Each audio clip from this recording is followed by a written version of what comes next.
Coach? Yeah, thanks, Paul. Thanks, everybody, who came down with us from Chicago. Happy Thanksgiving to you and your families.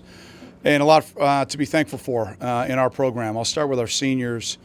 You know, you think about their body of work since they arrived in 2015, 39 wins, 5 straight against our rival here, 3 bowl championships, a Big Ten West title, team records in GPA, academic All Big Ten performances, and distinguished scholars. Their body of work speaks for itself, and really, really proud and thankful for those 20 young men and their families. And just couldn't be more excited about the way that they finished the year. You know, we kind of looked at the last month as a way, kind of a mindset to improve and get better. And then we talked about this week being a bowl week type mentality, and you know, to be able to have an opportunity to do something that's never happened in our program's history before, and that's win 5 in a row against our rival. And the way that we did it today, I think, is a statement about the future of our program. Today we came down with a singleness of purpose, a fully committed team, you know, a lot of young guys, but that was an incredibly incredible physical display of the way you should play Big Ten football. And really proud of those guys, and really proud of the young guys that have stepped up over the last, I don't know, 8, 9, 10 weeks because of the adversity that we faced. So we haven't made excuses. We've just kept working, and you know, to finish off with an exclamation point the way we did today, to keep the land of Lincoln and Evanston for 5 straight years is a great springboard for the future, and we couldn't be more excited about it. So with that, how about any questions I may answer, please? Can you go over just what you saw out of Marty today? And Yeah. how well Yeah, Shannon, you're right. That's what I saw. I saw a leader. I saw a guy that was tough, that was physical. I'm not sure if this is week 3, we can run the quarterback as much as we did today, you know, but with this being our last game of the year, like I said, we approached this like a bowl game, and that was our mindset. You know, we've been basically in a bowl practice mentality now for 3 weeks with all the adversity that we faced, and you're starting to see some of our younger players really come into their own, and that's exciting once we get a wave of players back, you know, as we get back into spring practice here in a couple months. what do you see for this future? Andrews? Well, number one, he's got to have a great offseason, all right? And he's got to operate and have a mindset of being the starter. Number 2, he's got to continue to learn and grow as a quarterback. There were some decisions he made today that could have been costly, and he's got to learn from those, and he's got to develop and he's got to grow. But he's been incredibly resilient and tough, and he waited for his opportunity, took advantage of it, and just really proud of him. Obviously, it was a tough year this year, but what does a win like this do to help you going into the offseason? Yeah, anytime you beat your rival 5 times in a row, I think it's a huge springboard, you know, for your program in the offseason. We take this rivalry very seriously. We always have, and we always will. I'm a proud Carl Sandburg graduate. I'm from the state of Illinois. As long as I'm the head coach, this will be our rivalry game. And as long as Jim Phillips is our director of athletics, this will be our rivalry game. This is very important to everybody in Evanston. I mean, this is something that we talk about frequently. It's something we kind of put to bed after we leave camp about what this rivalry means to us.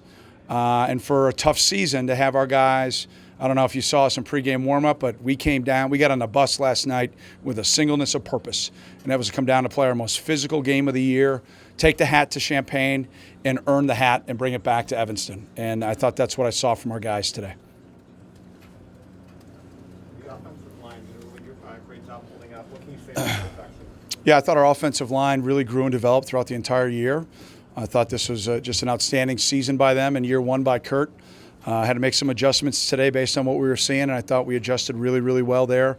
But today was just a physical domination by our offensive line. I thought they physically dominated the line of scrimmage, and you know, it's great to see when you play your rival. That's, you know, this will be. I know JT, you know, is our only senior up there.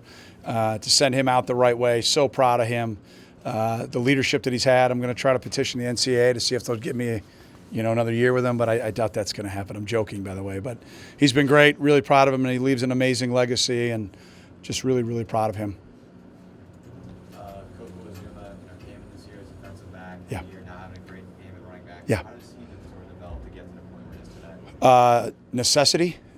We were down a million backs, and about 3.5 weeks ago, we kind of projected the end, or about 5 weeks ago, we projected the end of the season, and we knew we needed to have at least one more guy ready to go. Little did we know we needed to have two. So we moved Ray Nairo over, back from wide receiver. And then we just had just a powwow and put our heads together about, who from the young guys that we have games left available could we put in the backfield and have a limited package for. And it was Coco. And so, we kind of majored Evan the last couple of weeks, as you saw, another young player, right? And then I get asked a question about, Coco in my press conference that, you guys are killing me. You guys are sleuths. It would have been nice for no one to know about that, but congratulations, Sherlock Holmes. It's my fault for warming them up in the Minnesota game, but that's all right. We'll take your guys' field passes next year, and you guys can watch from the box, or watch from a tailgate party. That's where you guys should be anyways. You should be tailgating. No, it's good. It was good. So at any rate, Lou did a great job with him. We had a limited package for Coco, and he's a great football player. So, future, he finishes finals, he goes home, sees his family, which he'll never see his family again in December. So this is not something our fans or anybody should be used to. And then he'll come back ready to compete, and we'll find a place to get him on the field.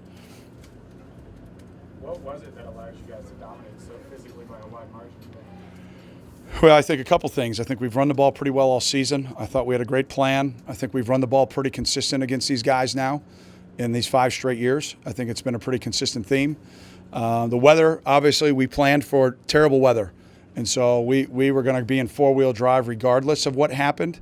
We anticipated weather like pregame being the whole game. So we had a clean weather passing game, but we also had just a terrible weather plan, and the terrible weather plan was working, even though it wasn't necessarily raining, so we just stuck with it. I mean, not to steal anything from the, you could argue the greatest dynasty, but, the Patriots against the Cowboys a couple weeks ago, you had to be in 4-wheel drive in that weather, and today was kind of a 4-wheel drive day. So, I thought that was the plan going in, and the guys really executed well, and it starts up front. Our offensive line physically dominated.